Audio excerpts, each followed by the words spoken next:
नमो वीतरागाय। नमो वीतरागाय। नमो अरिहंताणम। नमो अरिहंताणम। नमो सिद्धाणम। नमो सिद्धाणम। नमो आयरीयाणम। नमो आयरियाणम। नमो वज्रायाणम। नमो वज्रायाणम। नमो लोये सव साहुणम। नमो लोये सव्य साहुणम। ऐसो पंचन मुक्कारो। ऐसो पंचन मुक्कारो। सव पावपणासनो। सव्य पावे पणासनो। मंगलाणं च सौवेसिं। मंगलाणं च सव्येसिं। परमं हवै मंगलम्। परमं हवै मंगलम्। ओम नमो भगवते वासुदेवाय। ओम नमो भगवते वासुदेवाय। ओम नमः शिवाय। ओम नमः शिवाय। जय सच्चिदानंद। जय सच्चिदानंद। जय जय सच्चिदानंद। सच्चिदानंद। जय सच्चिदानंद। अभी और कोई आप तो पुत्र आए, उसके पहले अगर आपको कोई प्रश्न है तो पूछेगा। आपके पास तो प्रश्न होता ही है कुछ ना कुछ बड़ा अच्छा सा। दादाजी कहते हैं कि तंत्र के आधार पर क्रोध मान माया लोग खड़े हुए हैं, तो यहाँ दादाजी ने तंत्र किसको बोला है? तंत्र का मतलब क्या है कि जो बात गुजर गई है, बात हो चुकी है, उसकी कंटिन्यूटी रहनी। आप समझे? यानी अगले अगले दिन अगले दिन को रात में कुछ हुआ था। एक मिनट। हेलो। ओके ना, ओके ओके, नो प्रॉब्लम। तो रात को कुछ बात बनी थी, कुछ अनबन हुई थी, तो सुबह में भी उसकी असर रहती है। तो उसको क्या बोलते हैं कि रात का तंत्र आप भी सुबह में भी आ रहा है। समझे आप? हाँ। और उसके लिए असर होती है। तो अभी आपने पूछा था क्या? तंत्र के बारे में। हाँ, लेकिन उसका उसका हाँ, कारण। क्रोध मान माया लोग खड़े हो जाते हैं। करेक्ट, तंत्र के कारण। अभी हकीकत क्या है कि ये जो हमारे साथ अगले रात को हुआ या शाम को हुआ, वो कर्म का परिणाम था, वो भुगतने के लिए ही था, क्योंकि उसका भुगतान तो हो चुका। आपको उसकी जो पीड़ा आपको पहुंचनी थी वो हो चुकी है, लेकिन उसका समाधान नहीं हो पाया, इसीलिए वो ध्यान में रहा, लक्ष्य में रहा, याद रहा, और उसकी असर दूसरे दिन यानी आगे भी होती रहती है। तो फिर वो कसाय का कारण बन जाता है। क्रोध मान माया लोग कहीं ना कहीं वो पीछे वो हुआ था उसका गुस्सा निकालते हैं, और जैसी असर है वैसी। आप समझे? हाँ। यानी जब होता है तभी समाधान हो जाता है। जो कोई बात बनती है तभी अगर समाधान हो जाता है तो फिर आगे कोई प्रश्न ही नहीं बनता। हाँ। फिर बात वहीं खत्म हो जाती है। हाँ। लेकिन लेकिन वो होता नहीं है। इसीलिए फिर जैसे कि कोई बात एक महीने पहले हुई है तो उसकी असर आज भी आती है, तो उसे तंत्र कहा जाता है। और उसके आधार पर, तंत्र के आधार पर वाणी व्यवहार ऐसा होता है। फिर आज कोई ऐसी परिस्थिति नहीं है, लेकिन वो पीछे जो हुआ था उसकी असर में हम खींचे चले आते हैं।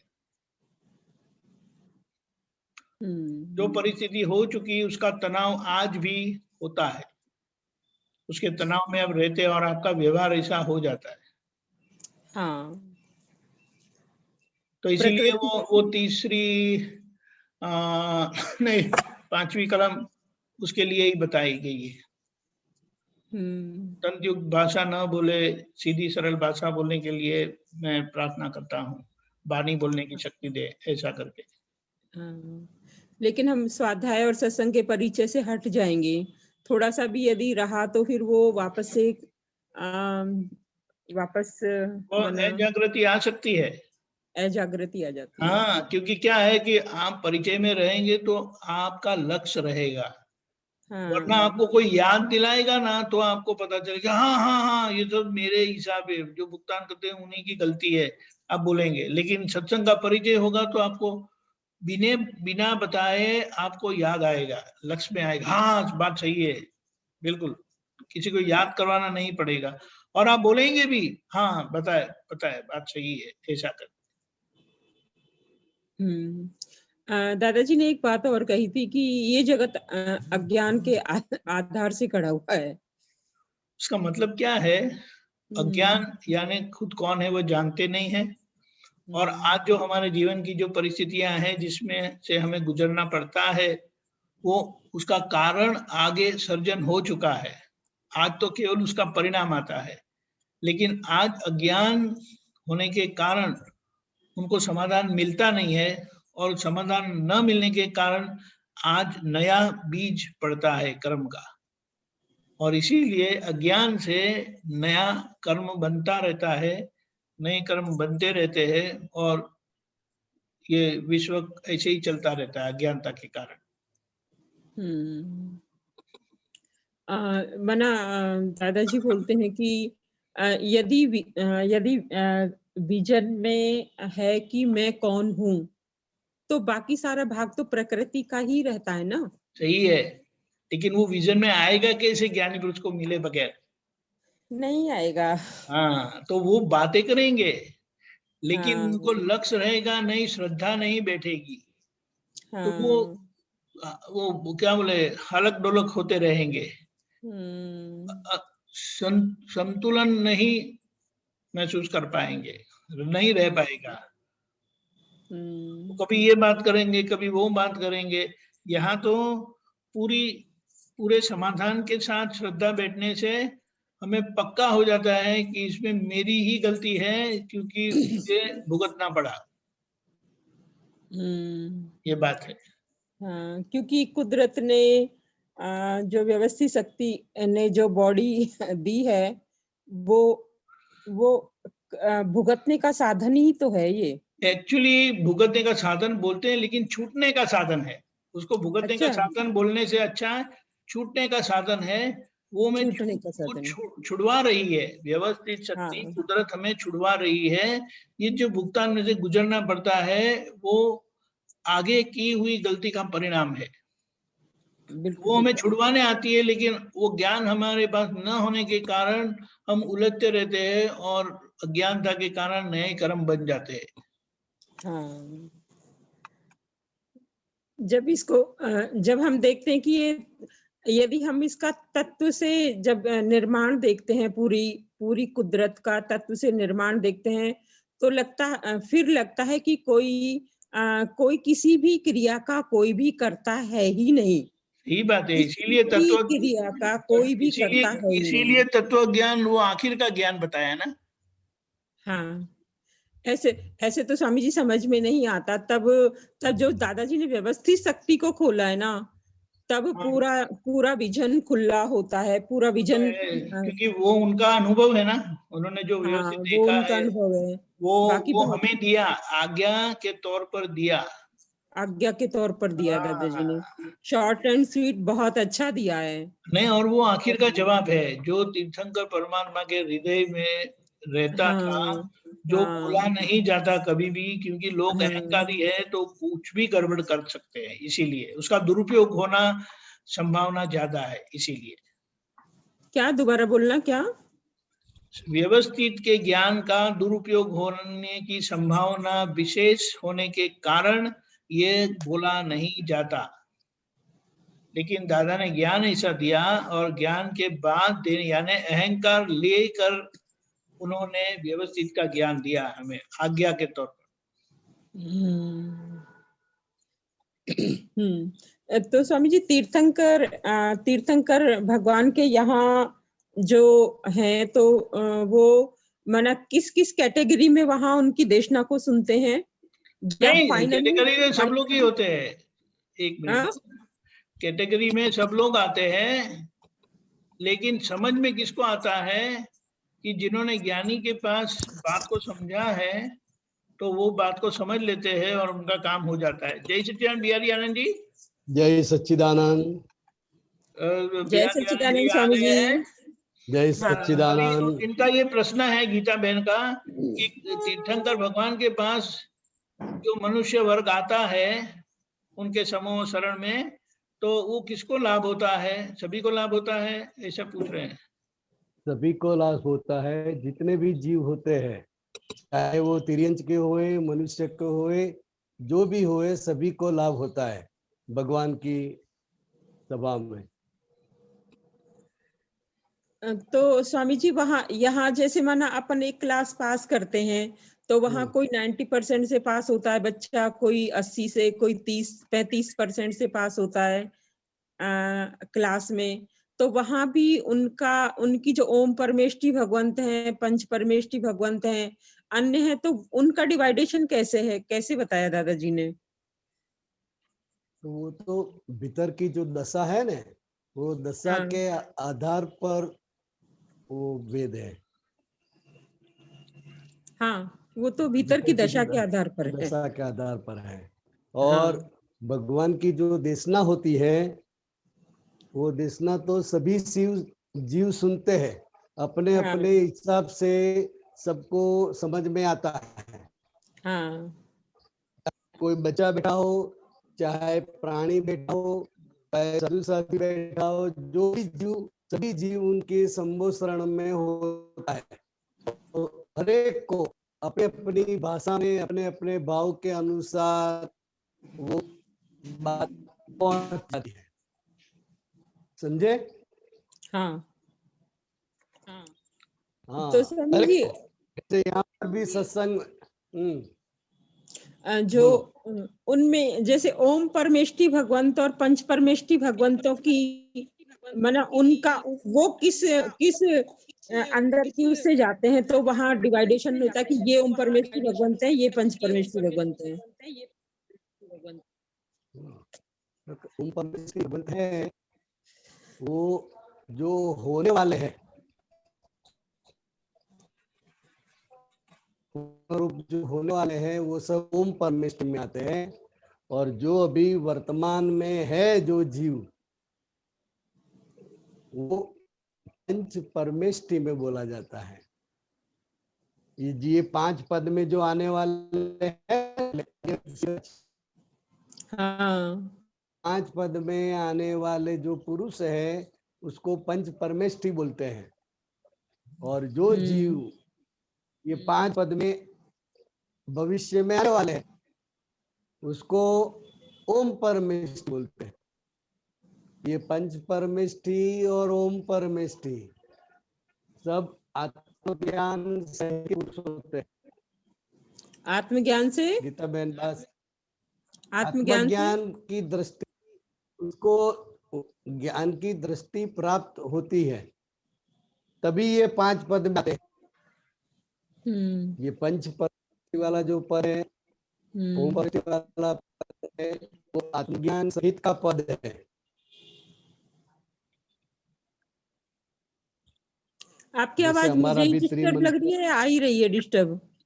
आपकी आवाज मुझे ही डिस्टर्ब लग रही है, आ ही रही है। मालूम नहीं मुझे। दीपक आनंद जी से परमेष्टि में क्या बताया? त्रिमंत्र है। आवाज थोड़ी डिस्टर्ब आ रही है, शायद मुझे आ रही है कि सबको ही आ रही है। एक मिनट बिहारी जी, मैं आपका वीडियो थोड़ा बंद करता हूँ, तो आवाज कटती है इसीलिए। हाँ, आपके वीडियो बंद करता हूँ मैं। हाँ बोलिए आप। ओके। हाँ बोलिए। जैसे हमारे ये त्रिमंत्र है ना, हाँ। त्रिमंत्र में प्रथम जो 5 पद है, अरिहंत, सिद्ध, आचार्य, उपाध्याय और साधु, ये जो 5 पद है वो पंच परमेष्टि जीव है। वर्तमान में अभी जो ये पद में है, अच्छा, वो सब पंच परमेष्टि होते हैं। अच्छा। और भविष्य में ये 5 पद में जो आने वाले हैं वो ओम परमेष्टि बोलते हैं। अच्छा, ये जो आगे जाएंगे तो ओम परमेष्टि में आएंगे, पंच परमेष्टि में आएंगे। ओम परमेष्टि वाले पंच परमेष्टि में आएंगे। अच्छा। हाँ, ओम परमेष्टि वाला पंच परमेष्टि में आएंगे। तो स्वामी जी ओम परमेष्टि वाले की अंतरदशा कहाँ तक पहुंची होती है? वो भी उसकी दशा ही है। स्वभाव में तो दोनों हाँ। सेम है। जैसे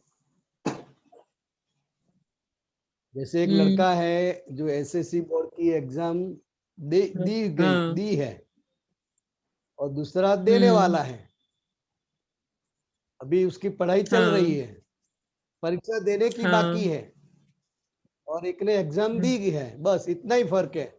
अच्छा। हाँ, इतना फर्क है। अ, तो स्वामी जी, ओम परमेष्टि पंच परमेष्टि के बाद, उसके बाद वो पंच परमेष्टि में जो जीव आते हैं, वो भीतर की जो आत्मज्ञान की दशा है, हाँ।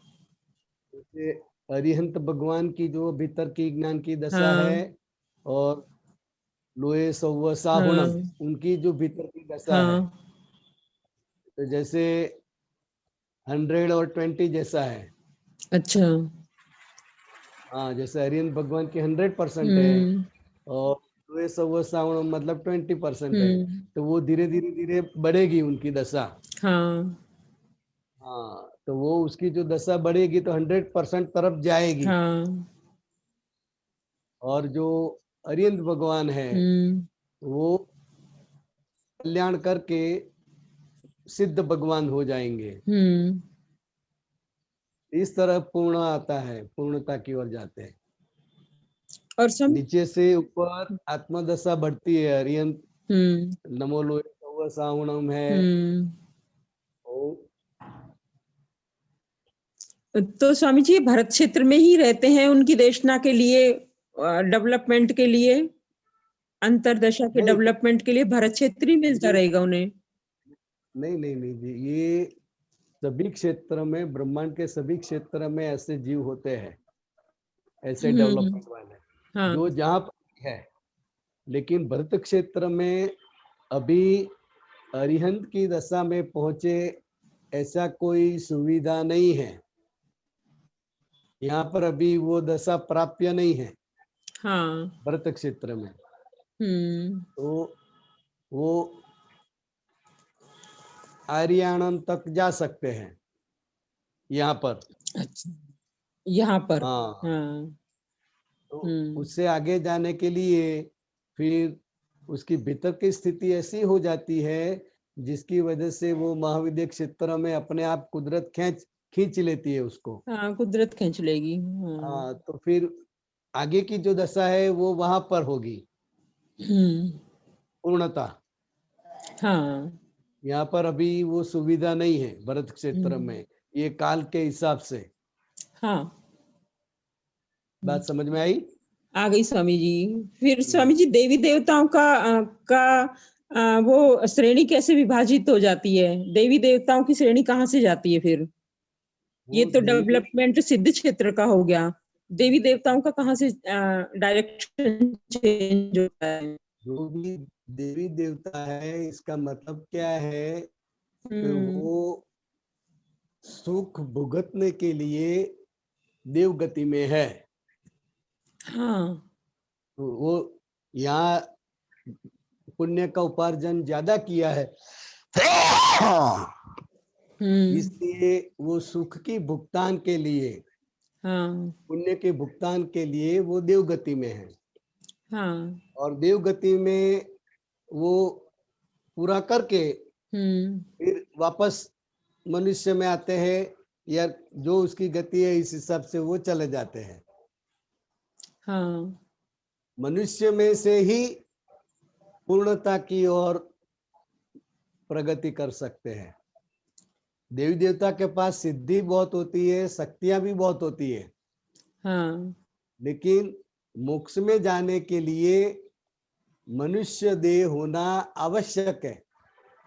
मनुष्य देह में से ही मुक्ति पा सकते हैं, पूर्ण दशा पा सकते हैं।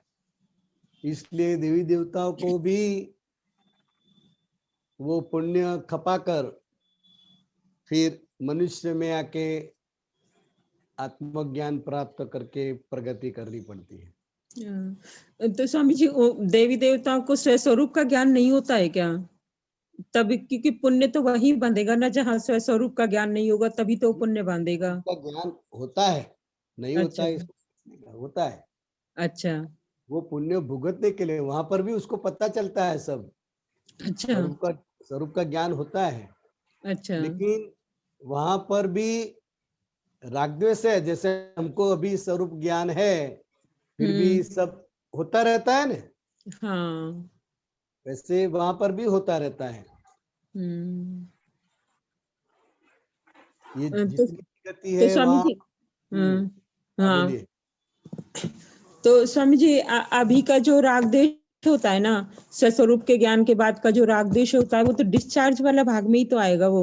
उसको क्योंकि राग द्वेष प्रकृति तो जैसा भर के लेके आई है वैसा ही करती है वो तो। उसको राग द्वेष बोलते ही नहीं है। अच्छा। अभी वो राग द्वेष नहीं है। आपको हम्म लगेगा सही, वो हम्म। लाइक डिसलाइक है। क्या है? हाँ, लाइक डिसलाइक है। Like dislike. राग द्वेष से तो नया कर्म बनता है, और हाँ लाइक डिसलाइक से आपको वो भुगतान होती है। हाँ आपको जो डिसलाइक है, इसकी वजह से आपको वो कर्म ज्यादा असर करेगा। हाँ अब भुगवटा ज्यादा है, इसलिए हाँ लाइक डिसलाइक रहता है। हाँ हाँ, तो लाइक डिसलाइक जो है वो प्रकृति का बंधारण है, वो हाँ लेके आए हैं। हाँ लेकिन अभी रागद्वेष नहीं होते हैं। हाँ द्वेष कहाँ होता है, कब हाँ होता है रागद्वेष? तो मैं ही गीता हूं और मैं ही कर रही हूं, ये जो हाँ। दो बिलीफ है, तभी रागद्वेष होता है। और रागद्वेष होता है हाँ तो नया कर्म बनता है। हाँ तो अभी महात्माओं को हाँ, सिर्फ भुगतान है। क्या है? भुगतान है सिर्फ। भुगतान है। रागद्वेष हाँ जैसा लगेगा, मगर हाँ रागद्वेष नहीं है, हाँ इसलिए उसको रागद्वेष बोला भी नहीं जाता है। लेकिन हम हाँ लोग अनजाने में, असमझन की वजह से बोलते हैं, हाँ उसको रागद्वेष नहीं बोलते हैं। हाँ। स्वामी जी ये बात तो सही है कि वो लाइक डिसलाइक वाला पार्ट है, राग द्वेष वाला पार्ट नहीं है। हाँ, स्वामी जी मुझे ये भी लगा कि ज्ञान, एक तो बुद्धि में ज्ञान का होना और एक दृष्टि में ज्ञान का होना।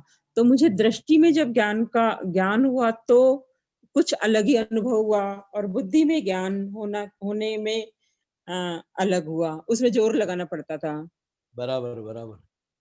हम्म वो समझ में, दृष्टि में जब ज्ञान होता है तो हम्म। वो आपको आनंद प्रदान करते हैं, हाँ और बुद्धि में ज्ञान होता है वो आपको इमोशनल करता है, हाँ और दृष्टि में जो ज्ञान होता है वो आपको निरंतर हर एक संजोग में समाधान देता है। हाँ। आपको समाधान मिल जाता है। हम्म तो ये फर्क तो रहेगा ही, हम्म।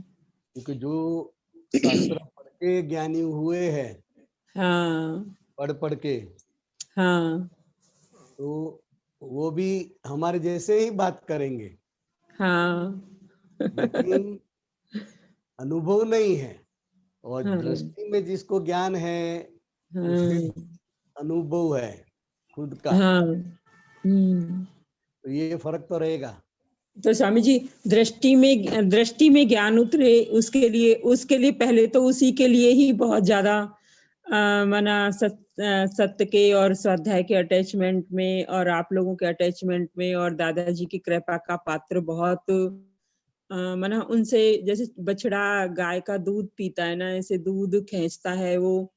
ऐसे दादाजी को उतना मतलब प्रार्थना करना पड़ेगा, तब दृष्टि में प्रार्थना, खुलता है। प्रार्थना सही, सब विद्या भी करने की है, और मेन बात सत्संग को समझना है। सत्संग हाँ। अटेंड, जितना आप सत्संग अटेंड करते जाओगे, वैसे हम्म। वैसे हर एक एंगल से कुछ न कुछ बात समझ में आती जाती है, एक एक हाँ कड़ी जुड़ती जाती है। हाँ तो वो जो सत्संग मिलता है लाइव, हाँ। तो वो सत्संग बहुत जरूरी है। हम्म। स्वामी जी दृष्टि तो मुझे। हमारे पास है, हाँ लेकिन हमको क्या मिला है वो पता नहीं है। हाँ। जैसे छोटे बच्चे के हाथ में आप हीरा रख दो बड़ा, हाँ। तो वो क्या समझेगा और उसका क्या करेगा। सही बात है।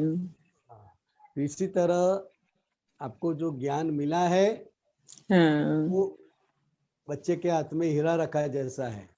अभी हाँ। ज्ञान मिलने के बाद अभी उसको हमको समझ, जैसे जैसे समझते जाएंगे हाँ। वैसे वैसे वो ज्ञान दृष्टि में आता जाएगा, समझ हाँ। में आता जाएगा। हाँ। समझे। हाँ स्वामी जी। तो और इसके और किसी, लिए जरूरी है। हाँ, किसी और कोई है क्या क्यू में? है गीता हाँ बहन है। ठीक है। फिर आप जी जी आप तैयार रखें। जी जी जी जी। यही जय सच्चिदानंद। सच्चिदानंद, जय जय जय सच्चिदानंद। सच्चिदानंद। डॉक्टर कश्यप जी, गुड़गांव। जय सच्चिदानंद। जय सच्चिदानंद कश्यप जी। जय सच्चिदानंद। जय सच्चिदानंद। जय सच्चिदानंद दीपक। जय सच्चिदानंद।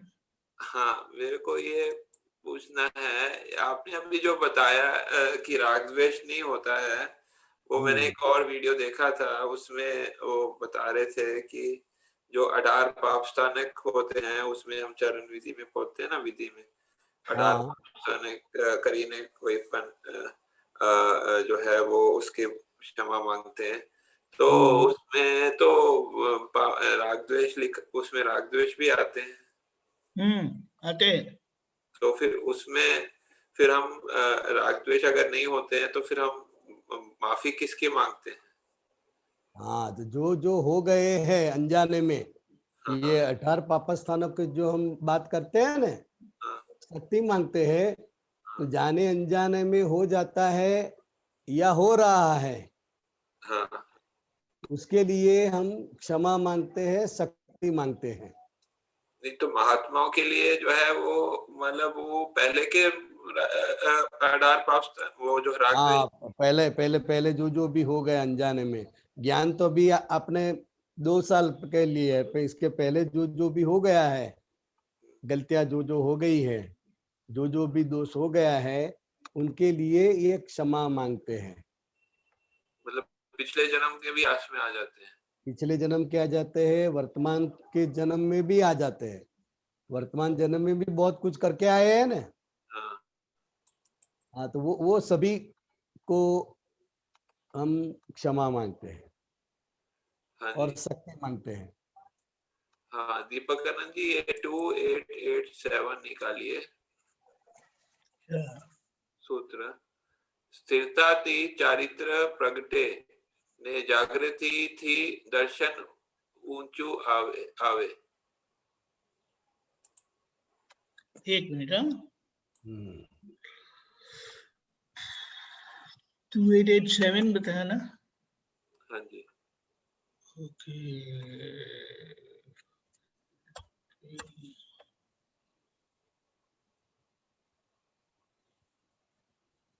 जो कश्यप जी बातचीत करें। हाँ जी, बता सकते हैं आपको अगर मेरे को मेरी बात करें। हाँ, ये क्या बताया आपने? स्थिरता थी चारित्र प्रगटे हाँ, ने जागृति थी दर्शन ऊंचू आवे। ये स्थिरता क्या होती है और मतलब स्थिरता का क्या इधर अर्थ है? जो स्थिरता की बात करते हैं हम, हाँ, वो मनोवचन काया की स्थिरता और अंतस्करण की स्थिरता। तो स्थिरता खुद ही वो चारित्र का परिणाम है। जो जो स्थिरता आपको दिखाई देती है, जो जो व्यक्ति में आपको स्थिरता दिखाई देती है, तो जो स्थिरता खुद है वो चारित्र का परिणाम है। और चारित्र, स्थिरता से चारित्र खुला होता है। ये दोनों एक दूसरे के अधीन है। अच्छा। हाँ स्थिरता चारित्र से प्रकट होता है हाँ। और मतलब और स्थिरता से चाहे, चारित्र प्रकट होता है और जागृति से दर्शन हाँ, और जागृति जैसे बढ़ती जाती है, तो जागृति से आपका दर्शन ऊंचा उठता है, मतलब कि आपको सब समझ में आता है कि ऐसा भी हो सकता है, ऐसा ऐसा भी हो सकता है। तो जागृति के कारण आपका दर्शन बढ़ता है। हाँ हाँ, जितनी जागृति बढ़ती है उतनी आपकी दर्शन शक्ति ऊपर उठती है। तो वो जागृति का परिणाम है। जागृत मतलब दर्शन मतलब कि चीजों को देखना उनका मैं मतलब उसको समझने की क्या क्या संभावना है, वो समझने की शक्ति भीतर की वो बढ़ जाती है। दर्शन मतलब समझने की शक्ति है, हाँ, भीतर की। और ज्ञान मतलब जानने की शक्ति है। और ज्ञान है वो दर्शन से ऊपर है। मैं एग्जांपल देकर अगर आपको समझाऊं तो मान लो कि आप रूम में बैठे हैं जी और बाहर कुछ आवाज होती है, जी तो आवाज होती है तब आपको पता चलता है कि कुछ हुआ, हाँ बराबर ना। हाँ तो ये ज्ञान है, लेकिन ये ज्ञान अनडिसाइडेड ज्ञान है, इसलिए उसको दर्शन बोलते हैं। कुछ हुआ वो पता चला, लेकिन एग्जैक्ट क्या हुआ है वो पता नहीं है, इसलिए वो दर्शन है। और जब आप बाहर जाके देखते हैं तो जी एग्जैक्ट आपको पता चलता है, ओके इसकी वजह से ये हुआ है, तो उसको ज्ञान बोलते हैं। समझ में आया। और स्थिरता दर्श का एग्जांपल दे सकते हैं, स्थिरता और चारित्र का? हाँ हाँ, स्थिरता का जो है वो चाहे लोग कितने भी उतावले हुए, कितने भी ऐसे करे तो ऐसे करे, लेकिन उस समय पर भी उसकी जो स्थिरता है हम्म, वो मन वचन काया की स्थिरता और भीतर की स्थिरता बनी रहती है। हम्म, कई व्यक्ति चंचल नहीं होते हैं, बहुत चंचल होते हैं। हाँ हाँ, तो उसमें चंचलता मतलब वो हिलते नहीं, उसमें असर नहीं होती है वो किसी वो परिस्थिति का आपको। और स्थिरता वाला ज्ञान के आधार से हम्म, वो स्थिर रह सकता है। जिसको स्थिरता नहीं है उसको ऐसा हो जाएगा, वैसा हो जाएगा, ऐसा करना चाहिए, वैसा करना चाहिए, वो उसको अंदर चलता रहता है, जिसकी वजह से वो चंचल हो जाता है। क्या होता है? चंचल हो जाता मन वचन काया के भी चंचलता, बोलने की भी चंचलता, और सभी प्रकार की चंचलता उसमें खड़ी हो जाती है। और जो स्थिरता होती है वो स्थिरता ज्ञान उसको जितना समझ में आया है उसके आधार से स्थिरता बनी रहती है। तो ये चंचलता अचंचलता बिना चंचलता के तो बिना ज्ञान के भी संभव है ना? अगर उस टाइम बुद्धि जो है आपको सही दिखा रही है, पूरा दिखा रही है, हाँ, तो उस टाइम भी उससे भी स्थिरता पैदा हो सकती है ना? किससे? अगर आपको किसी को ज्ञान नहीं मिला है लेकिन बुद्धि हाँ, जो है उस परिस्थिति में आपको आपको पूरा दिखा रही है, सही दिखा रही है। बुद्धि जो है उसकी लिमिटेशन है।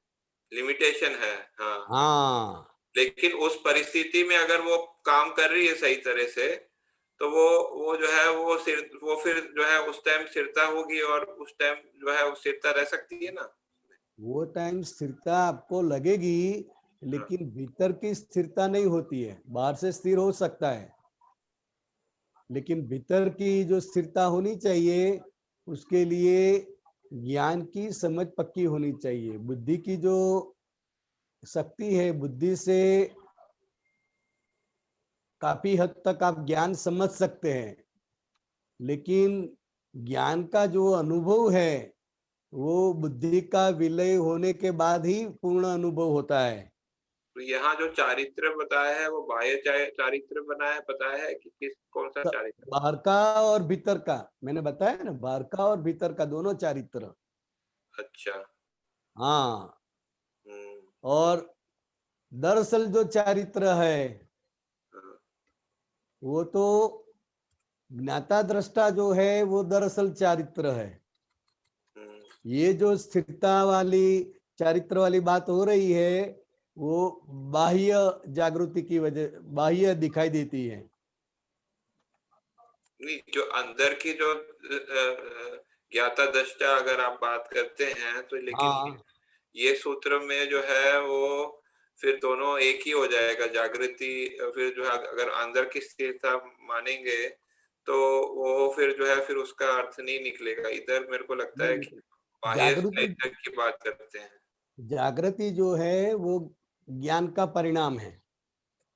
ज्ञान जितना समझ में आया उसका परिणाम जागृति है, और वो जागृति से दर्शन ऊंचा जाता है। धीरे धीरे धीरे धीरे आपने 2 साल पहले जो ज्ञान लिया था उस समय की आपकी जागृति और अभी की जो जागृति है तो बढ़ती है ना। नहीं, लेकिन ये सूत्र में जो चारित्र लिखा है शब्द जो है, हाँ, वो मुझे नहीं लगता है कि वो आंतरिक चारित्र ज्ञाता दृष्टा का के लिए है, क्योंकि ज्ञाता दृष्टा के लिए वो अलग लिखा है ना आगे, जागृति दर्शन ऊंचू ये आवे। जो चारित्र है वो बाहर का चारित्र की बात है। हाँ, बाहर की चारित्र की बात। स्थिरता जो है वो बाहर की चारित्र की बात है। हाँ, बाहर की स्थिरता मतलब क्या, मनवचन का है कि स्थिरता वो हाँ, बाह्य दिखाई दे, हाँ, जगत जिसको चारित्र बोलते हैं हाँ, वो उसकी चारित्र की बात है। हाँ, सही है, समझ गया। हाँ, हाँ जी, एक और पूछ दरअसल सकता हूँ? चारित्र, हाँ बोलो, बोलिए। हाँ, ये मुझे समझ में आ गया। ठीक है, ये सूत्र मुझे समझ में आ गया। आप कुछ और बताना चाहते हैं तो बताइए इसमें। नहीं, यही कंप्लीट कर रहा था मैं। हाँ, मुझे समझ में आ गया इसका। ओके मैं ओके, तो फाइन। अगला पूछ सकता हूँ जी, एक हाँ और। हाँ क्या जागृत, अगला 2888 अगला ही है। हाँ, क्या जागृति पहुंची एज आम नजीक आत्मा नजीक पहुंचा, पहुंचा। आत्मा आत्मा नजदीक पहुंचा, જેટલું નજદીક ગયા એટલું અજવાળું વધારે, એટલું પ્રકાશ વધારે। ये हाँ, ये समझाइए थोड़ा सा। तो वो जागृति है, जैसे कि आपने ज्ञान लिया है, बराबर, हाँ, तो आपका आत्म स्वरूप जागृत हुआ, मतलब कि वो मान लो कि 20 वोल्ट का बल्ब है, 20 हाँ, वोल्ट का हाँ, वो बल्ब जल गया, हाँ, तो रूम में वो 20 वोल्ट का उजाला है, तो इस हिसाब से आपको सब चीज दिखाई देगी। फिर जैसे जागृति बढ़ती है तो वो 40 का वोल्ट, 60 का वोल्ट और 100 का वोल्ट, जैसे 100 का वोल्ट रूम में जलता है तो छोटी सी छोटी चीज, रजकण भी पड़ा हुआ है, छोटा सा कचरा भी पड़ा हुआ है, तो भी वो दिखाई देगा। हाँ, समझ में जैसे जैसे जागृति बढ़ती है हाँ, तो जागृति वो भीतर का उजास है, क्या है, पूजा से। हाँ, ज्ञान का उजास है। तो जितनी जितनी जागृति बढ़ी, मतलब के वो आप आत्म स्वरूप होने लगे, उसके नजदीक जाते, मतलब वो 100% है, लेकिन आप 20, 40, 60 होकर धीरे धीरे धीरे आत्म स्वरूप पहुंच रहे हैं। तो प्रकाश, यहाँ पे सत्संग में आते हैं तो हाँ, थोड़ा जो भी सूत्र वगैरह होते हैं वो जल्दी समझ में आते हैं। आप अकेले पढ़ते हैं तो थोड़ा कम समझ में आता है, ऐसा क्यों होता है? अकेले में क्या है हाँ, कि यहाँ पर आपको पूछने में और सत्संग सुनने में हाँ, जागृति बढ़ जाती है। हाँ, पूरे एकाग्रता के साथ आप बैठते हैं, जब बातचीत करते हैं हाँ, आपकी भी जागृति बढ़ जाती है, हमारी भी जागृति बढ़ जाती है, क्योंकि हाँ, वो क्या कहना चाहते हैं, उसको क्या समझाना है, तो वो ज्ञान का केंद्रीकरण होता है ना। परमाणु भी ऐसे होते हैं, मतलब उस टाइम जो है वातावरण का भी असर होता है। हाँ, सभी का, हर एक सत्संग का जो वातावरण है, जो भी वातावरण है, तो वातावरण का असर है, आपका हाँ, भाव का भी असर है। जैसे शादी का वातावरण है और हाँ, सत्संग का वातावरण है, हाँ, दोनों में फर्क तो पड़ेगा ना। फर्क पड़ेगा।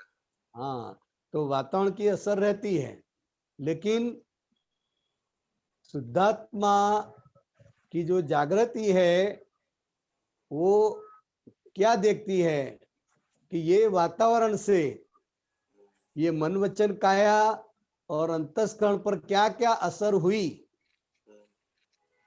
वो जानने का हमारा स्वभाव है।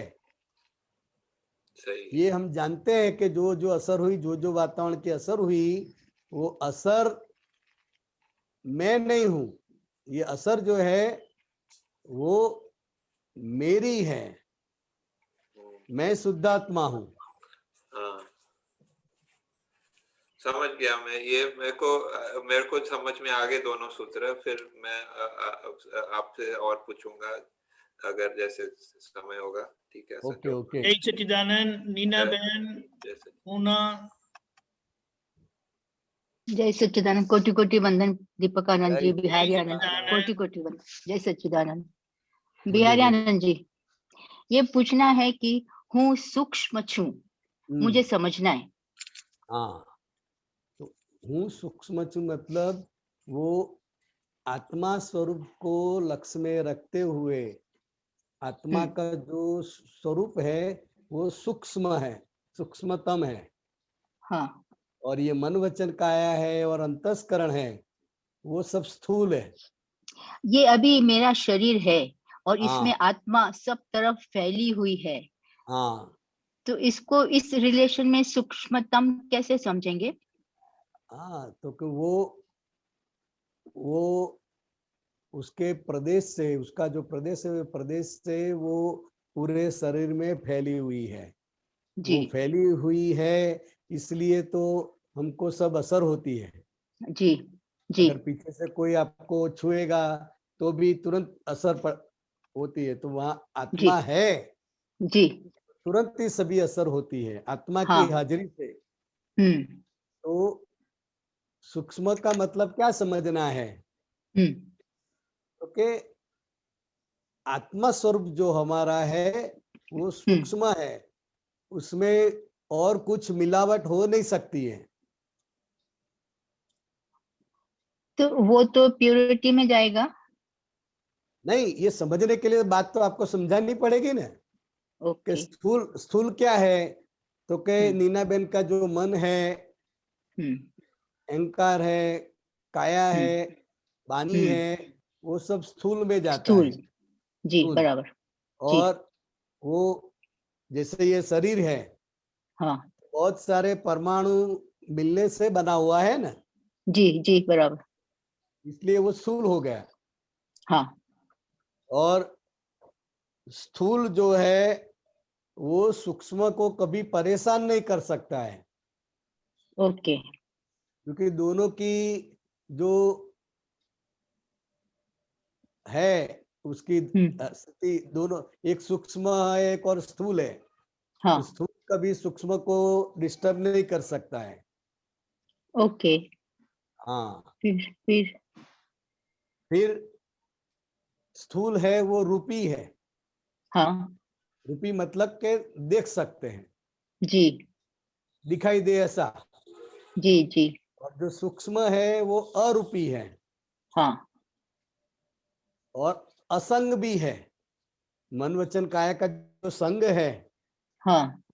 उससे ये जो सूक्ष्म है वो असंग है, साथ है तो फिर है तो भी, साथ ही। साथ है फिर भी हाँ। असंग है, उससे जुड़ा हुआ नहीं है, अच्छा। मिक्स नहीं हो गया है, हाँ। अलग ही है, इसलिए उसको असंग बोलते हैं। असंग है इसलिए छोटे से छोटे विचार को भी वो जान सकता है। हाँ। अगर ओके। हाँ। उसमें मिक्स हो जाता है तो पता ही नहीं चलता, समझे। हाँ, वो जानने में नहीं आता। हाँ, सूक्ष्म अलग है स्थूल से, हम्म साथ रहते हुए भी हम्म एक दूसरे से चिपक कर है, फिर भी वो अलग है, इसलिए वो देख सकता है स्थूल को और जान भी जान सक। सकता है। हाँ हाँ तो इस हाँ। तरह से ये सूक्ष्म को समझना पड़ेगा। और क्या? सूक्ष्म है, हाँ। सूक्ष्म जो है वो अविभाज्य है, क्या है? ठीक, अविभाज्य, हाँ। और जो इंडिविजिबल। हाँ इंडिविजुअल, और जो स्थूल है वो उसका वो परमाणु, स्कंद, अवस्था, इस तरह से वो उसका रूप बढ़ता जाता है। तो इस तरह से ये स्थूल और सूक्ष्म हम समझ सकते हैं। थोड़ा और डिटेल में समझाइए, एकदम से फिट नहीं हुआ है। हाँ, तो ये सूक्ष्मता का तो अनुभव करने का है। अच्छा। हाँ, अनुभव करने का है, मतलब क्या है कि मैं ही हूँ। मैं सूक्ष्म, मैं आत्मा ही हूँ। हाँ, मैं आत्मा ही हूँ। और जो कुछ भी हो रहा है भीतर या बाहर, हाँ वो सब कुदरती रचना है जी। और रिलेटिव है। हाँ समझे? जी जी। हाँ, बाहर और अंदर सब होता रहता है। जी। वो रिलेटिव है, स्थूल है, इसलिए उसमें फेरफार होता रहता है। हाँ बराबर, और वातावरण की असर भी उस पर ही पड़ती उस है। पर ही पड़ती है। हाँ। सूक्ष्म पर तो कुछ भी असर नहीं पड़ती पड़ती। है। हाँ। वो निरागी है, निर्विकारी है, जितने भी गुण है आत्मा के, वो सब सूक्ष्मता ही दर्शाता है। हाँ ठीक वो है। सूक्ष्म का जी ही जी। गुण है। हाँ हाँ।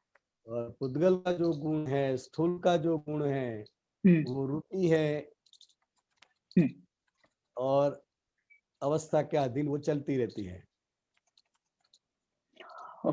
जी। कर्म का जो बंधन है वो भी स्थूल में आ जाता है। हाँ बराबर जी। आप जो भी अनुभव कर रही है स्थूल के प्रति, स्थूल से, हाँ वो सभी स्थूल में जाता है। हाँ। सूक्ष्म में क्या आता है? आत्मा के सूक्ष्म गुण। में सिर्फ आत्मा खुद, आत्मा जो और खुद है वो सूक्ष्म है। अब आत्मा को समझेंगे कैसे? तो उसको गुण धर्म से समझ में आएगा। जी। वो धर्म पुस्तक में भी लिखा होता है ना कि वो पहाड़ के बीच में से भी वो निकल जाता है, ना तलवार हाँ उसको काट सकती है, ना हाँ अग्नि जी जी। को, वो सब उसका ही गुण है। वो सूक्ष्म सूक्ष्म। दर्शाते हैं। ये है सूक्ष्म। हाँ और ये जो अभी आपको स्थूल दिखता है पुद्गल, हाँ। वो अवस्था स्वरूप है, इसलिए स्थूल है। स्थूल है जी। हाँ, अगर वो मूल प्राकृतिक स्वभाव में होते तो वो उद्गल परमाणु भी परमाणु रूप में होता अपरमाणु रूप होते हैं, लेकिन वो आत्मा की अपेक्षा से स्थूल ही होता है। है। हाँ तो उसको हम ओके, देख सकते हैं, देख सकते हैं। उसका वजन हाँ। कर सकते हैं। हम्म। इस हिसाब से ये है स्थूल और सूक्ष्म। ठीक है। जय सच्चिदानंद। जय सच्चिदानंद। जय सच्चिदानंद। गीता बहन, सॉरी। आपने जो ये परमाणु स्कंद और अवस्था की बात करी थी ना अभी, हाँ, ये मतलब परमाणु जो उद्गल परमाणु, हाँ उद्गल परमाणु बोलते हैं। हाँ, परमाणु माने जड़ अवस्था का निर्माण भी तो परमाणु से हुआ ना। हाँ, जो दिखाई देता है सब, ये आंखों से जो भी दिखाई देता है वो सब उद्गल परमाणु की ही तो रचना है। उद्गल परमाणु की रचना। फिर स्कंद क्या हुआ इसमें? वो स्कंद जो एक उद्गल परमाणु होता है सिंगल, और दो तीन मिलते हैं तो उसको स्कंद कहते हैं। और बहुत सारे स्कंद मिलते हैं फिर उसको अवस्था बोलते हैं। अवस्था यानी बड़ा रूप, हाँ। स्कंद यानी 2 3 4 परमाणु का मिलन हुआ, वो परमाणु से थोड़ा बड़ा होता है, हाँ।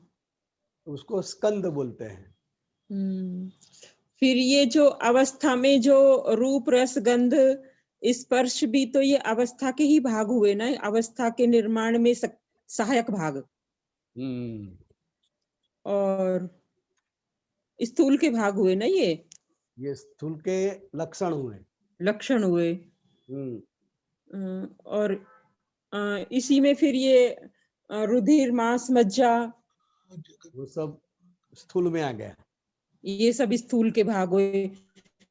फिर इसमें अंतस्करण डिवाइडेशन हुआ, जो ये आंख से दिखाई देता है, बुद्धि से समझ में आता है, वो सब स्थूल है। हाँ। सूक्ष्म दिखाई नहीं देता है, और सूक्ष्म जो है वो आपका खुद का स्वरूप है। हाँ, हाँ।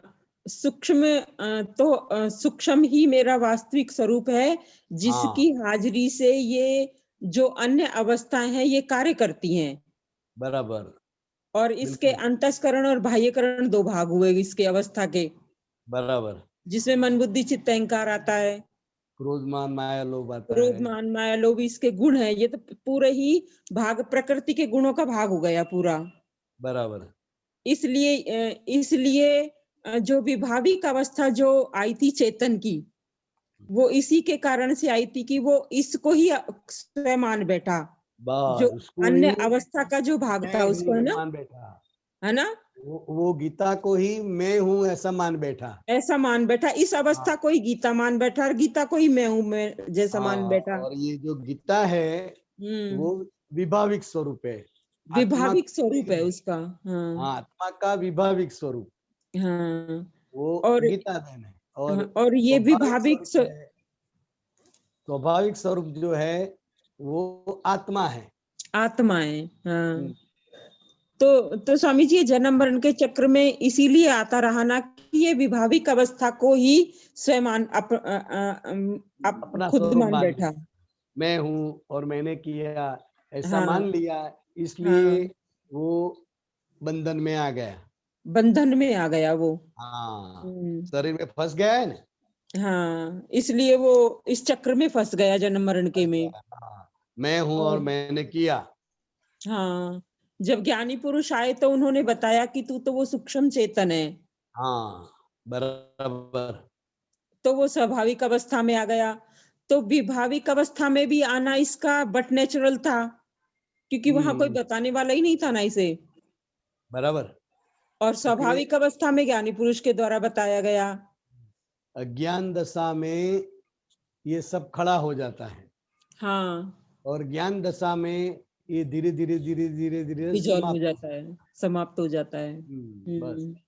तो स्वामी जी, मेरे अंदर अभी अभी हमने जो पहले बात करी थी ना अरिहंत परमात्मा की, भगवंत की, तो स्वामी जी अरिहंत भगवंतों को तो मेहनत कम करना पड़ता है, और आप पुत्रों को और ज्ञानी पुरुषों को ज्यादा मेहनत करना पड़ता है।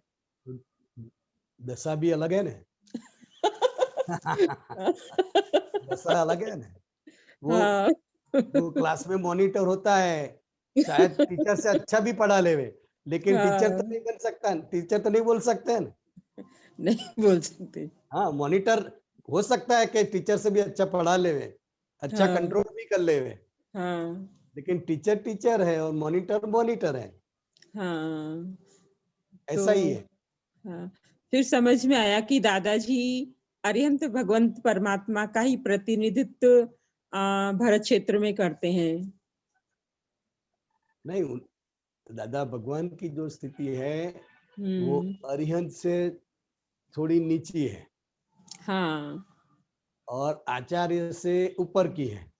हाँ, ये बीच में नया पद है, ये दादा भगवान का जो पद है, अच्छा, वो अरिहंत से ऊपर का, और तीर्थंकर से थोड़ा, अरिहंत से थोड़ा नीचे, और आचार्य से थोड़ा ऊपर, बीच वाला ये पद है। ये अक्रम ज्ञानी, अक्रम विज्ञानी दादा भगवान का स्वरूप है। हाँ, ठीक है स्वामी जी। जय सच्चिदानंद स्वामी जी। जय सच्चिदानंद। जय सच्चिदानंद। अभी नहीं है क्या? दर्शन भाई, एक है प्रश्न।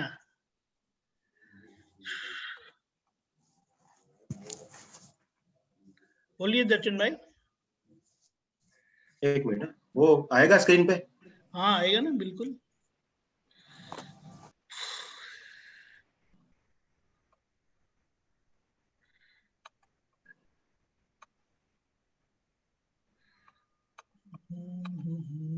जय सच्चिदानंद बिहारी आनंद जी। जय सच्चिदानंद। 3261 નંબરનું આપતા સૂત્ર છે। હા, હું વાંચું છું। હાજી। આ જગતમાં કશું યાદ રાખવા જેવું નથી। આત્માની એટલી બધી અનંત શક્તિઓ છે કે જે વખતે જે જરૂર પડશે તે વખતે વાત પૂછે ને તો બહુ સુંદર નીકળે। હા, એટલે ઘણા શું કરે છે કે ભાઈ આ જરૂર પડશે તો આને યાદ કરી લઈએ, કે આને આમ કરી લઈએ, એવું એને અંદર રહ્યા કરે છે। બરાબર। દાદા ભગવાન શું કહે છે કે આ જગતમાં કશું યાદ રાખવા જેવું નથી। બરાબર। કેમ?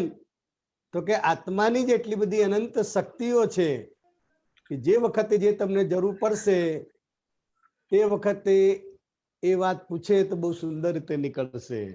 એટલે જ્યારે ખરેખર પ્રશ્ન ઉભો થયો હોય અને તમે પૂછો, જાણવા માટે પૂછો એ જુદું, અને ખરેખર પ્રશ્ન ઉભો થયો હોય અને તમે પૂછો तो हिंदी हिंदी हिंदी हिंदी बराबर। तो आपको जब प्रश्न होता है उस टाइम पर आप पूछो, और ऐसे जानकारी के लिए पूछो। वो दोनों में बहुत फर्क है। जब आपको जरूरत होगी, आप कहीं पर अटके हुए हैं, समझ में नहीं आता है, उस टाइम पर आप पूछते हैं तो बहुत सुंदर बात निकलती है। ये दादा भगवान अपने लिए बोलते हैं। मतलब जो संजोग आया बराबर है, उस संजोग का आपने पूछे तो उस टाइम पे बहुत अच्छी बात निकलेगी। ये बात हुई, अच्छी बात निकलेगी। प्रश्न उसका खुद का होना चाहिए। वो प्रश्न में वो अटका है तो वो प्रश्न का जवाब बहुत अच्छी तरह से उसको मिल जाएगा। बराबर। ऐसे दादाजी बता रहे हैं। और ये कुछ याद रखने जैसा नहीं, उसमें क्या बोलना चाहते दादाजी? अरे कुछ याद रखने जैसा नहीं है क्या? क्या जगत में कશું याद रखने जैसा नहीं, मतलब क्या है कि भूतकाल में हमारे साथ जो जो भी हो गया है ना, तो वो कुछ याद रखने जैसा नहीं है। अच्छा हुआ है या बुरा हुआ है, बराबर। किसी ने अपमान किया है, किसी ने हमको मदद नहीं की है, कोई बोल गया है, किसी ने हमको परेशान किया है, तो वो कुछ याद रखने जैसा नहीं है। बराबर। मतलब वो उसके हाथ में नहीं, ऐसा बोल सकते हैं? नहीं, हाथ में नहीं, ऐसा नहीं है। वो याद करके अभी दुखी हो रहे हैं। बराबर। तो वो जो हो गया है उसको याद करके अभी आप दुखी क्यों हो रहे हैं? दादाजी ऐसा कहना चाहते हैं। और याद नहीं करना चाहे और याद हो जाए तो? हाँ, तो जो याद करना नहीं चाहे और याद हो गया, आ जाता है, इसका मतलब क्या है कि वो बहुत गहरी चोट हमको लगी है, क्योंकि उसको देख के वो प्रसंग याद आ जाता है। हाँ, हो सकता है। तो उसको देख के प्रसंग याद आ जाता है, तो क्या करने का है फिर? प्रतिक्रमण करने का है। वही इलाज है। वही इलाज है। बराबर। और जिस जिस व्यक्ति की हाजिरी से हमारे मन वचन काया पर और अंतस्करण पर जो असर पड़ती है, बराबर, वो असर को देखना और जानना, ये हमारा वास्तविक पुरुषार्थ है। क्या है? वास्तविक पुरुषार्थ, देखना और जानना। हाँ, देखना और जानना। क्योंकि व्यक्ति मिलते हैं तो अपने आप सब व्यवहार याद आ जाता है। बराबर। तो वो कुछ लेन देन बाकी है, इसलिए ये असर होती है। तो उस टाइम में स्वामी जी वो निर्दोष नहीं दिखता है, उस टाइम में वो दोषी दिखता है, वो भी करता दिखता है और मैं भी करता दिखता हूँ। हाँ, तो वो प्रसंग से आपकी वीकनेस खुली होती है। अच्छा, हाँ, वो व्यक्ति दिखाई देती है, उस टाइम पर आपको ऐसा लगता है कि उसने ऐसा किया, मैंने ऐसा किया, हाँ, तो वो प्रसंग जो सामने अपने आप हो गया, तो उस समय पर हमारी क्या वीकनेस है, वो वीकनेस खुली होती है। तो वो वीकनेस को देखना है कि अभी अभी ये 4 साल पहले जो हो गया है और अभी एक कहाँ खड़ा हो गया, बराबर है, तो वो वीकनेस को देखना है। बराबर। हाँ, और उसका प्रतिक्रमण करने का है। हाँ, वो ये 3263 नंबर का निकाला दीपक आनंदजीને, જે हाँ। યાદ આવે છે તે પ્રતિક્રમણ કરવા માટે આવે છે. हम्म, એ જ વાત કરી તમે. बराबर। प्रतिक्रमण बाकी है इसलिए याद आता है। अच्छा, 10 साल पहले का भी याद आता है, जो भी याद आता है। और आप अगर सत्संग में बैठे हैं, सामायिक में बैठे हैं, फिर भी आपको जो जो याद आता है, इसका मतलब क्या है कि आलोचना, प्रतिक्रमण, प्रत्याख्यान करने का बाकी है। बाकी है। तो ये कुदरत तो हमारे पर मेहरबान है। अच्छा, हाँ, जो जो याद आता है अपने आप, तो तुरंत आपको पता चलेगा वो यहाँ पर मैं अटका हुआ हूँ, यहाँ पर मैं ऐसे अटक गया हूँ। बराबर। तो वो प्रतिक्रमण करके उसको स्वच्छ करने का है और मुक्त होने का है। जो जख्म मतलब गहरे हैं ना, वो ज्यादा याद आते हैं, ऐसी बात होती है। हाँ, तो वो तो आएगा, क्योंकि ये समाधान नहीं मिला है ना। हाँ, जब तक आपको मन को समाधान नहीं मिलता है, तब तक वो याद आता रहता है। बराबर। समाधान ज्ञान से होना चाहिए। ज्ञान से अगर आपको समाधान मिल गया, तो फिर वो बात वहां पर ही निपट जाएगी। फिर वो निर्दोष दिखने लगेगा। हाँ, वो याद ही नहीं आएगा और बात समाप्त हो जाएगी। अच्छा। ज्ञान से देखना मतलब क्या, हम्म, कि मान लो कभी उसने आपको गाली दी बराबर। या आपका पेमेंट नहीं दे रहा है, हाँ, तो वो अभी आपको दिखाई देता है, उसको देखकर आपको निर्दोष नहीं दिखाई देता है। तो मतलब क्या कि उस टाइम पर वो आज्ञा धर्म का उपयोग हुआ नहीं है। 4 साल पहले की बात है, लेकिन 4 साल पहले ज्ञान से आपने आपके मन को समाधान नहीं दिया है कि भाई ये इसने किया है, कि दर्शन का भी कुछ हिसाब है। क्योंकि आपने अभी जो हमको पेमेंट की बात की ना, तो पेमेंट में ऐसे ही होता है कि भाई मेरा कोई पूर्व का बाकी होगा तो वो दबा के बैठा है। वो बाकी है, इसलिए वो बोलेगा भी ऐसा कि मैं दे दूंगा, मैं दे हाँ, दूंगा, बस देता हूं, बस देता हूं, लेकिन तो देता नहीं है। देता नहीं है। तो इसकी वजह से हमको परेशानी रहती है दर्शन को। हाँ, तो वही तो हमको ज्ञान में रखती है, वही चीज। बराबर। पेमेंट फंसा है, नहीं तो हमको क्या लगता है कि मैं कहीं से भी पेमेंट निकाल लाऊं, ऐसी मैं ऐसी बात करूं, मेरी में ऐसी टेक्निक है कि मैं सामने वालों को समझा दूं और पेमेंट निकाल के लाऊं। ऐसा आपका जो घमंड होता है ना, वो घमंड टूटता है, हाँ, टूटता है, सही बात। टूटता है। और हर एक के जीवन में ऐसे कुछ न कुछ होता है। बराबर। तो वही बात कि भाई आपके मन में क्यों घुस गई है कि ये देता नहीं है, तो ये देता नहीं है, मेरे पैसे फंस गए हैं। बराबर। तो वो जो भाग है, वो भाग आपको जागृत रखेगा और वही आप दादा की भक्ति करवाएगा। अच्छा, बराबर है। अगर सब अपने हिसाब से चलता है, तो फिर ना ज्ञानी की जरूरत पड़ती है, ना ज्ञान की जरूरत पड़ती है। हाँ, फिर कोई जरूरत ही नहीं है। हाँ, तो ऐसे संजोग बनते तभी तो पता चलता है कि ये पर है और पराधीन है। तो वो संजोग हमको जागरूक रखते हैं, ऐसा बोल सकते हैं। हाँ, ऐसा बोल सकते हैं, जागरूक रखते हैं बराबर। और हमको सीख भी देते हैं। हाँ फिर वो दूसरी बार कुछ चीज लेने के लिए आवे हाँ, तो हम क्या दे देते हैं? नहीं देते। हाँ, तो जागृत कर देता है ना।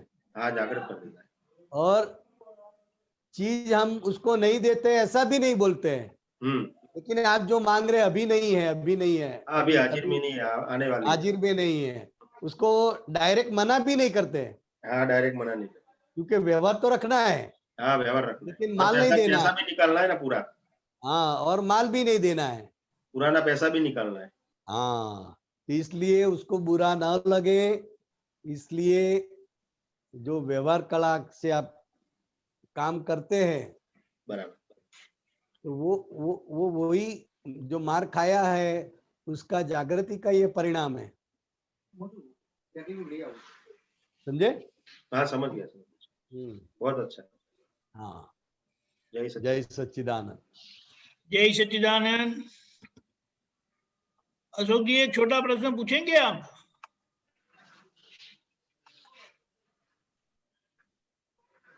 हाँ सर। हाँ, बोलिए। जय सच्चिदानंद। થઈ ગયો છે ટાઈમ દર્શન ભાઈ? થઈ ગયો? ओके। जय सच्चिदानंद।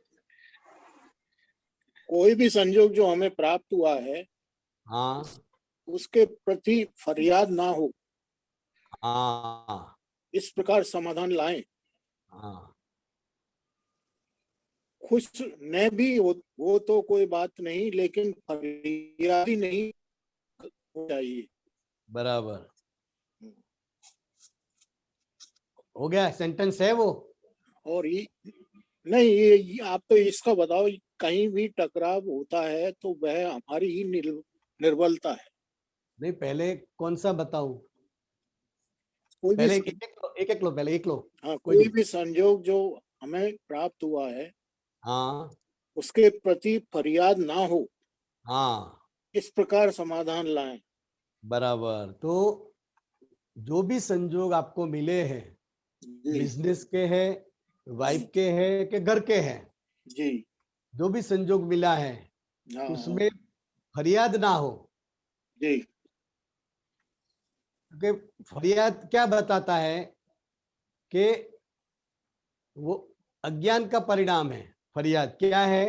अज्ञान का परिणाम। आपको समाधान नहीं मिलता है ज्ञान से, इसकी वजह से फरियाद खड़ी होती है कि ये नहीं करते, ये मेरा पेमेंट नहीं देता है, वो ऐसा करता है, वो ऐसा करता है। जितनी भी आप फरियाद करते हैं वो फरियाद क्या है? क्योंकि वो असमाधान, आपको मन को आप समाधान नहीं दे सकते हैं और वो प्रसंग में सामने वाला करता दिखाई देता है, इसलिए फिर फरियाद होती है। फरियाद यानी डिमांड नहीं, फरियाद यानी कंप्लेन। Complain, complaint. हाँ, कंप्लेन करते हैं ना। अच्छा अच्छा। हाँ, कि ये मेरा बराबर ध्यान नहीं रखती है, मैं उसका ध्यान रखता हूँ, उसको सभी चीज देता हूँ, उसको खुश रखता हूँ, फिर भी वो मेरा ध्यान नहीं रखती है। जी जी, वो फरियाद हो गई। बिल्कुल बिल्कुल बिल्कुल। हाँ, तो कुछ देने से कुछ मिलता है ऐसा नहीं है। हाँ हाँ हाँ, समझे? हाँ हाँ। और दूसरा है, कहीं भी टकराव होता है तो वह हमारी निर्बलता। हाँ, कोई भी जगह किसी भी व्यक्ति के साथ हमारा टकराव होता है, अथड़ामण होती है, तो वो हमारी ही निर्बलता है। निर्बलता। निर्बलता ज्ञान के समझ की, अच्छा। शारीरिक निर्बलता नहीं। हाँ हाँ हाँ हाँ। टकराव यानी बेटे के साथ, वाइफ के साथ, हाँ, मम्मी डैडी के साथ बिल्कुल टकराव हो जावे, हाँ, तो जो टकराव होता है वो हमारे ही वीकनेस है। जी जी, ठीक बात है टकराव मतलब क्या? उनको आप कर्ता स्वरूप देखते हो जी। कि ऐसा क्यों करते हैं, क्यों वो करते ऐसा क्यों समझते नहीं है। हैं? समझे? जय सच्चिदानंद। हमारा जय समय- सच्चिदानंद, जय बहुत सच्चिदानंद। धन्यवाद। हमारा समय हो चुका है। गीता बहन अगले बार लेंगे आपका प्रश्न। आपको बहुत बहुत धन्यवाद सर, आपने हमारा हमको नहीं, समय हमने दिया। देखा था अब आप उत्सुकता से खड़े हैं तो बोले पूछ लेते हैं। बिहारी आनंद जी, अब त्रिमंत्र बुलाएं, अशोक जी फॉलो करेंगे। हाँ। नमो वीतरागाय, नमो वीतरागाय, नमो अरिहंताणम, नमो अरिहंताणम, नमो सिद्धाणम, नमो सिद्धाणम, नमो आयरियाणम, नमो आयरियाण, नमो उवज्जायाणम, नमो ओवजायाणम, नमो लोई सव्व साहुणम, नमो लोय सव साहुन, ऐसो पंचन मुक्कारो, ऐसो पंच नमुक्कारो, सव्वपावपणासनो, सव पावपणासनो, मंगलाणं च सव्वेसिं, मंगलाणं च सव्यसिं, पद्मं हवै मंगलम। पड्वं हवै मंगलम्। ओम नमो भगवते वासुदेवाय, ओम नमो भगवते वासुदेवाय, ओम नमः शिवाय। ओम नमः शिवाय।